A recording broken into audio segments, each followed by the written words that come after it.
Freedom Fighters coming back at you with another Friday weekly wrap up. And we got a lot of news articles here to cover, so I'm going to hop right into it. You see, we got once again another bipartisan bill. You got to see this picture. Did you see this?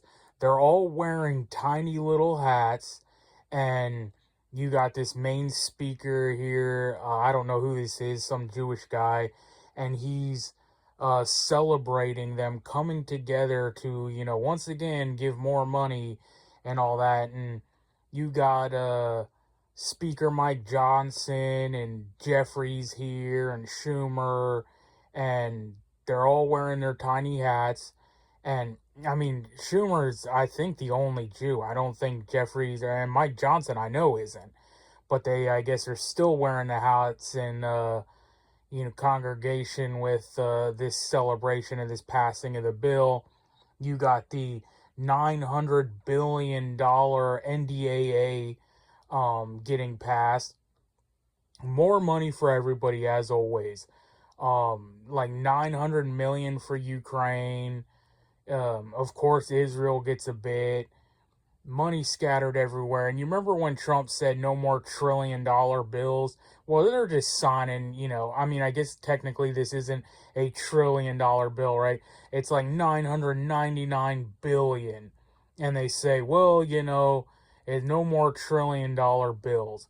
But they're just throwing money all over the place. And, I'm not even going to get into it too much. You know how I feel about it. We, the people, are all getting screwed, and it's one big club, and you and I ain't in it, and they're all celebrating it. And you probably saw my post I did about the Taliban receiving their pallet full of cash, that they get $45 million every week that they get, on top of, leaving them machine guns and tanks and night vision and all the cool things that I want but can't have. The Taliban gets to have, because they're more responsible and they're better people than you and I. So, that's how that goes. And you got record prices, gold and silver going crazy. Silver being the main one, outpacing gold's returns. And, you got the BRICS nations going all in, buying precious metals. And at this point, I forget who it was, this one economic person did a video where he was like, they're basically currency manipulating, and these countries, China, Russia, those are the big ones of the BRICS nations. What is it again? Brazil, Russia, India, China, Saudi Arabia. And I think more have since joined in. But they're basically just, raking in cash, printing money, and then buying metals and hoarding it all at record pace. So all our enemies and adversaries are basically, getting precious metals, while the United States and President Trump is calling it the golden age and touting the record high Dow Jones and the stock market, and telling you everything's great, and that, the prices are a hoax. Your cost of living is a hoax, and it doesn't exist, and we're living in the golden age. So there's that. We also have Pete Hegseth here releasing some military AI program, which I've talked about, for a long while, about the dystopian AI systems that are coming. And believe me, if they're unleashing a military program, that's military AI light, compared to what they actually have. But for some reason, they want the people to use it. It's probably a data mining instrument. They want to see what you're going to be searching, what you're going to be doing with it. And on that note, Pam Bondi said she's making lists of extremists and told the FBI to, start making a list of people. And what did I tell you? I told you heard it here first, that I said it's most likely going to be the Trump administration. It's going to be Republicans who are the one who calls us terrorists and extremists. Everyone expected it to come from the left, and it probably will. And even if they don't end up doing them themselves, they're going to be leaving this system for the left.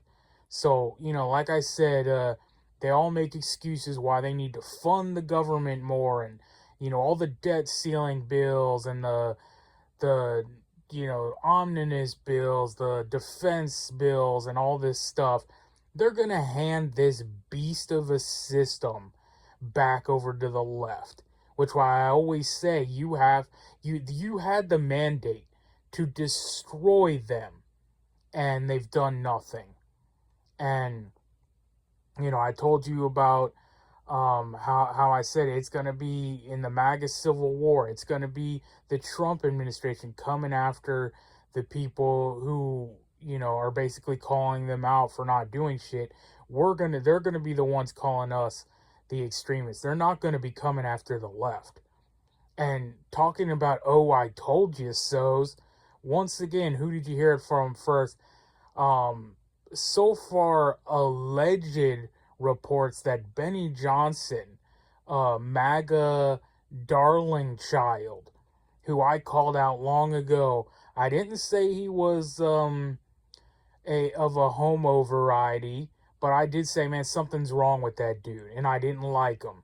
And he was always, shilling for MAGA, and they can't do no wrong, even though lately he's actually been calling some stuff out, but that's probably because he's getting found out.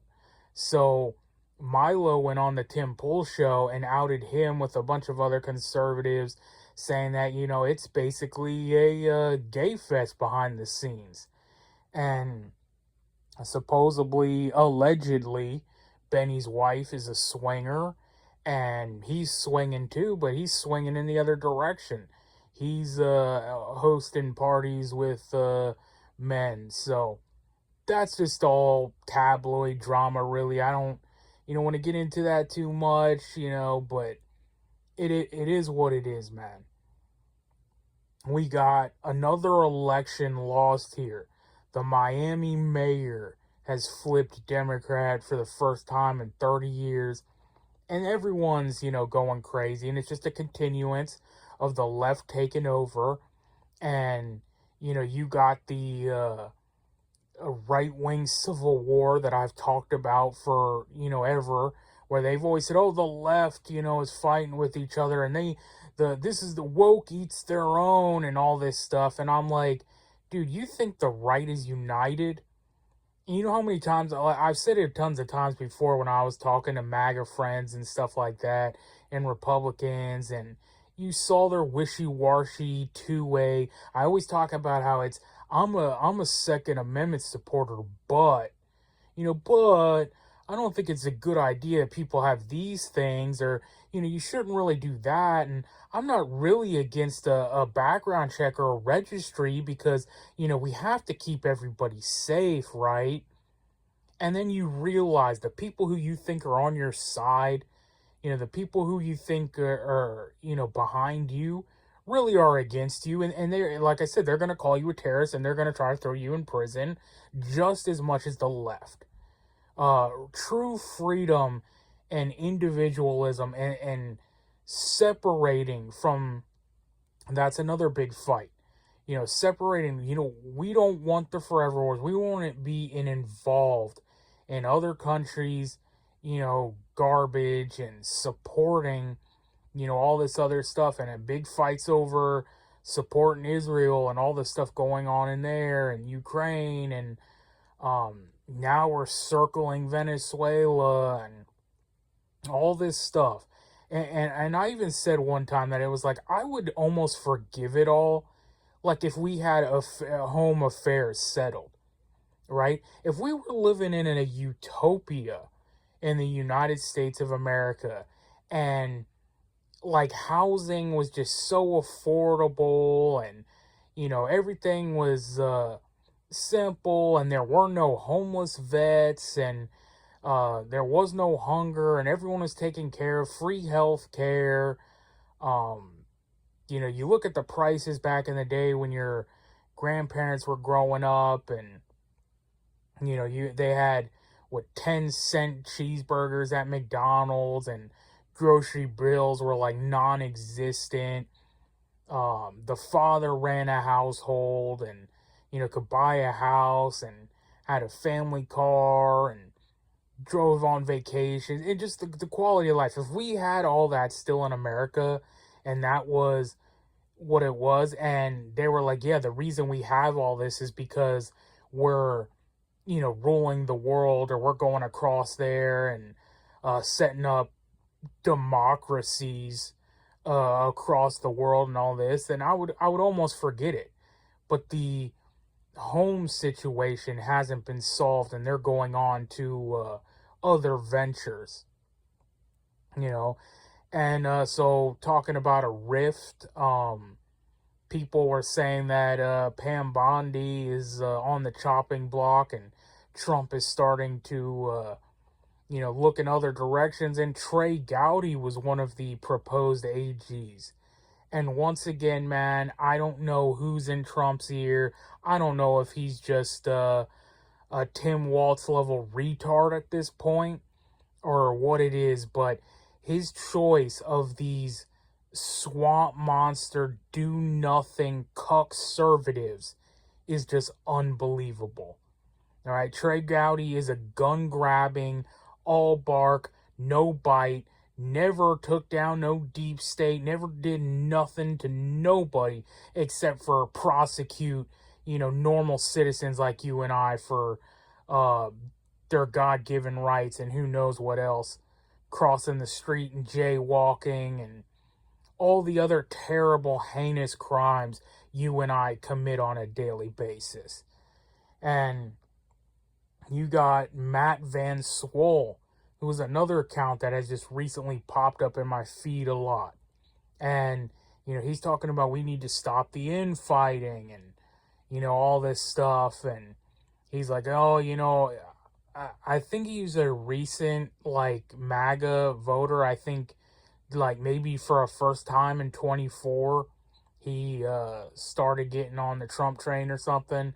But he's like, man, I realize now that, the GOP's divided, and I thought the Republicans, had their shit together and we're all at each other's throats. And, what do we do to stop the left? And, you've heard what I've always said, but I've seen a lot of accounts, bigger accounts lately, saying you're not going to vote your way out of it. So that's what you're going to have to realize, Matt Van Swole. You thought you were going to vote Republican for the first time, and they were going to stop the madness and the insanity of the left. They'll do no such thing. These people have no plan. I always said, man, they had, it was never their plan to audit the Fed and dismantle the IRS and drain the swamp and arrest the people who have destroyed this republic. Those were all campaign promises to get you to show up and check boxes and participate in the clown show, in the theater. So we got all this infighting amongst the right, and, they're still laughing at the left. I saw Jasmine Crockett's put out a video of her campaign, and she's put out a couple rap videos, and one of her campaigns, she's totally silent and just playing a Trump clip behind her. And everyone's laughing, and they're like, oh, ghetto Crockett, and, she can't win in Texas. And I said, don't be surprised when she wins. And it's what I always said, man. I said it with Beto, too. And, yeah, Beto didn't win, but what did he get? 45, 48% of the vote or something? And Ted Cruz was 50, 52%. And I'm like, you just wait. You just wait until that immigration and that California influx keep moving into Texas. It's going purple and it's going blue. And I know they're trying to rewrite the districts and all that stuff. Who knows how that's going to go. But regardless, Texas, the writing is on the wall. And if you think a Jasmine Crockett is beyond the pale and it'll never happen. Well, once again, you are underestimating your enemies, and this is what I've told the right all along. You know, these people are in it to win it, and they're the hive mind. They're all together, and they're gonna pull together to destroy this to us in this republic. So prepare accordingly. And I'm probably just gonna cut it up there. We covered, a lot of different things here, and I'll see you again on the next Manic Monday. But till the next one, you know what it is, man. We are on our own. Nobody's coming to save us. So get right with God, because only God can save you. Freedom Fighters out.